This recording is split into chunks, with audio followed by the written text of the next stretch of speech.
tau gak? Ada wangi.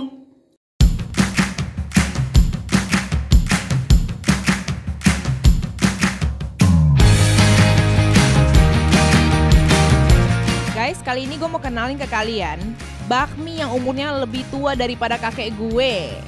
Langsung aja kita cobain yang komplit. Langsung aja guys.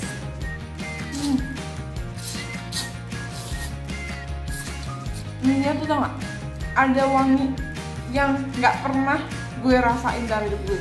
Jadi mie-nya tuh wangi. Lu kebayang gak? Mie wangi. Gila. Mie-nya tuh tipis tapi kenyal guys. Lu bayangin. Tipis tapi. Biasanya mie yang kenyal itu udah pasti tebal-tebal guys. Tipis tapi kenyal. Mantep banget. Asiknya.